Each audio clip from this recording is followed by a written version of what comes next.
Good evening and welcome to the Artist Interview and Repertory series for West Virginia Dance Company. I should probably start out by introducing myself because I'm obviously not Tanita. So my name is Emily Dodrell and I'm currently a senior dance major at West Virginia University. I'm here today because I have had the amazing opportunity as a dance student at WVU to work with today's choreographer of the rep piece that we're going to watch, Professor Maureen Mansfield Kaddar. Hi, Maureen. Hi, Emily, and hi, everyone out there. Thanks for having me. Of course. So would you like to give the audience a little information about who you are and what you do? Sure. I'm a dance artist, dance educator, choreographer, and yoga instructor, originally from New York State, about 30 miles outside of Manhattan. And I'm currently on the faculty at West Virginia University in the School of Theater and Dance. I live in Morgantown with my husband, Yoav Kaddar, who is also a dance artist and educator, and our two teenage children. And I've also had the great pleasure of working several times with the West Virginia Dance Company as a guest choreographer. Awesome. So to start off, would you mind telling us a little bit about your background in dance prior to joining the faculty at WVU? Sure. Well, when I was younger, so I was kind of a late start, a late bloomer for dance. But when I was younger, I was just kind of busy playing school sports and getting dirty in the backyard and taking care of younger siblings. I'm the second oldest of 5 kids. And I love to just flip around and be upside down all hours of the day. But when I was officially introduced to dance in my senior year of high school, I was smitten immediately. So I decided to major in college and I went to Adelphi University. It had a BFA program. It was not far from my home. I got a wonderful education there. It was a small program, similar to WVU, so it feels in the same way, many ways, really nice like that. I was under the direction of Norman Walker. And once I graduated, I moved into New York City and I danced with several dance companies, including Rebecca Kelly Dance, Peter Pucci Plus Dancers. I worked with choreographers Maria Boscano and Rebecca Sten. And then finally, after many years of determination and grit, I got into my dream job, my full-time dance job with the Paul Taylor Dance Company. And I was lucky enough to travel the world and dance some of the greatest dance works in modern dance history, I think. I absolutely agree with you. I think you know how I feel about how amazing your career has been. Um, so how did you initially become connected to West Virginia Dance Company? Well, my husband was hired in 2010, and that's what brought us to at WVU, and that's what brought us to West Virginia. Our children were 4 and 7 years old at the time. So it seemed like a good time for me to go back to school myself. So I got my graduate degree at the University of Wisconsin-Milwaukee. And during these years and beyond, I was an adjunct instructor, and then eventually became a full-time teaching assistant professor. So I know that you've choreographed 3 separate works for West Virginia Dance Company over the years, and they've been used extensively for concerts in colleges and universities, as well as primary school and public performances. So what was your experience like working with the company in all of these pieces? I really loved working with the company. It's funny because I talked about Peter Pucci Company as well, and that it was a smaller company like the West Virginia Dance Company, but we were so close knit and we knew each other so well. And that's a big part of working, I think, the West Virginia Dance Company. They are so familiar with one another and how each other works. So it's like a well-oiled machine. So coming into that situation is really wonderful. Um, but I enjoyed all my experiences with the company, and I think their vision is so important. Um, Prior to working with the company, I had done some work here in West Virginia with the schools and the standard classrooms and doing arts integration work. And that was through a West Virginia state grant. So that was a really exciting experience. So I was able to see the company do their thing at a school and perform and lecture demonstration and see the kids as audience members and also see them involved in the workshop material. And they were so excited. It was incredible to see the kids just take it all in and to see the company kind of had this window to see what the company does. So later on, when working with them as a choreographer for the company, um, I knew that I was working with the highest level of dance artistry and work ethic. So it's so easy to work with them and a pleasure. That's awesome. So after like working with the company, choreographing on them, and then seeing how important, this kind of work is in the state, and specifically with your background in the public schools in West Virginia, what's your take on the importance of the arts and specifically dance in West Virginia and primary schools and public schools in West Virginia? That's a great question. I mean, obviously, as an artist, well, I shouldn't say obviously, but I think a lot of people just feel this way, even people that are not in the arts field, that it's absolutely invaluable. It is so important. Seeing those faces, seeing them take it in, seeing them make connections with their academic work through dance and movement modality was just incredible. And sort of clicking like I can dance. Anybody could dance, so you don't have to decide that you're going to do it as a career. And to see those children make those connections was really amazing. I think it's really vital to have art in every person's life.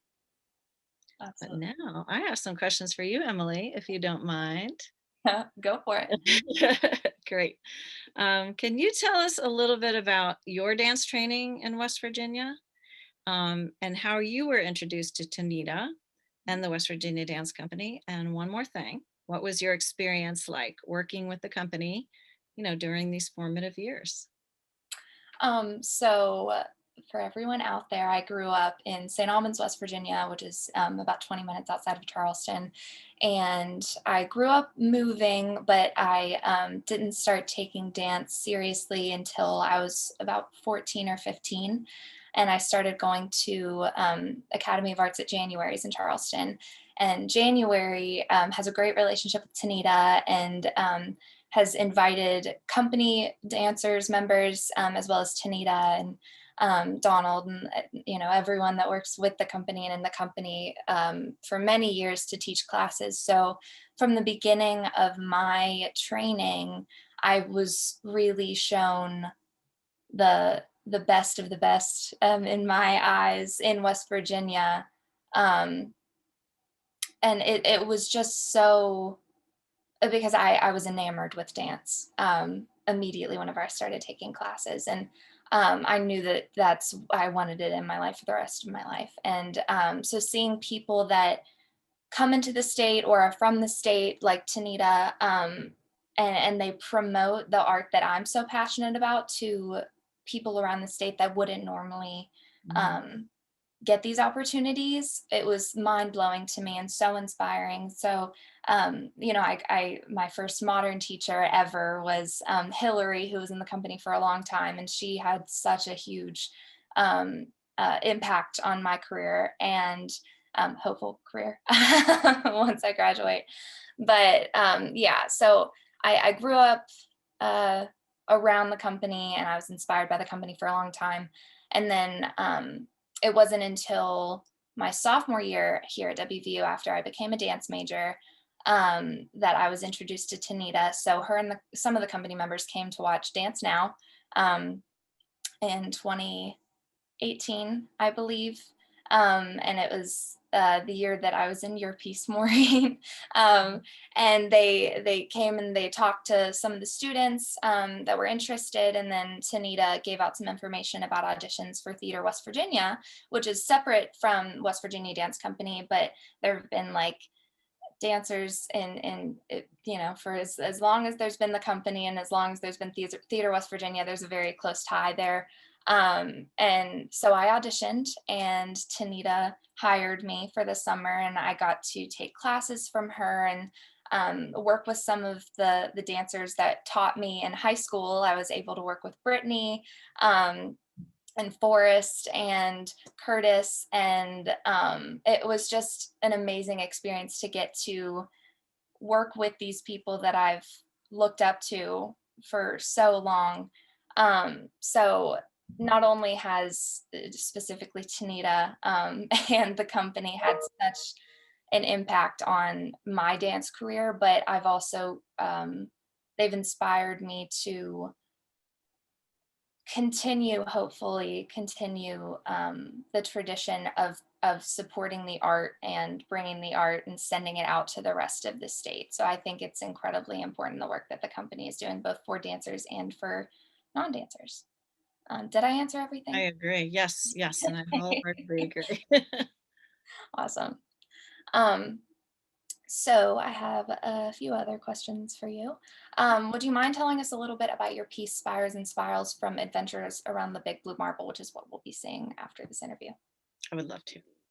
Um, First, Tonita would assign the choreographers a certain continent to focus on. So she assigned me Europe. So I thought about it a lot and I decided to concentrate on the topic of European architecture because so many of the classroom connections that could be made from math to science, math and science to history and culture, religion and worship, aesthetics and design, but also to the connections in dance, such as shapes and motifs, energies and patterns, relationships, and the balance and the push pull that one might find in partnering work. So I began to, get a clear idea of what I wanted the piece to look like. Awesome. Um, so what was your choreographic process like for Spires and Spirals? Like, were you referencing a specific space or place, or using any other inspirations for your movement?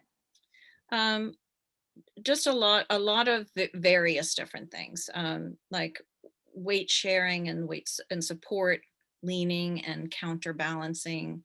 Those are main concepts explored in the movement.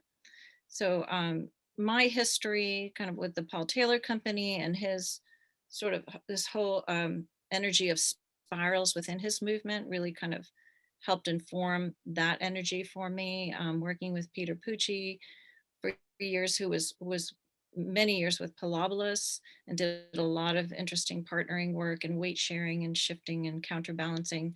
So all of that is really in my body. And so a lot of that just sort of came naturally to do. Um, and as I was thinking about spires and spirals and cantilevers and all the various um, shapes and patterns of architecture out there, European architecture. So it just kind of all came together. I felt like there was a lot of, it all just sort of fit as a puzzle together. And then, working with a group of dancers that knew each other so well, uh, when you're doing that kind of partnering was a really positive experience. So they understood how to kind of handle each other and how to support each other. And that stuff doesn't come so easily, for more less experienced dancers or people that haven't danced together so much as such for such a long time. So that helped. Absolutely. I think the audience will see that in the video whenever I watched it. It's astonishing how the weight sharing is just so natural for the dancers on stage. So, but I believe those are all the questions I have for you. I'm so excited for everyone to get to see your work this evening. Thank you so much for speaking with me today. Thank you for having me. And thank you all for tuning in this evening. Now enjoy Spirals and Spirals by Maureen Mansfield Kaddar, performed by members of West Virginia Dance Company.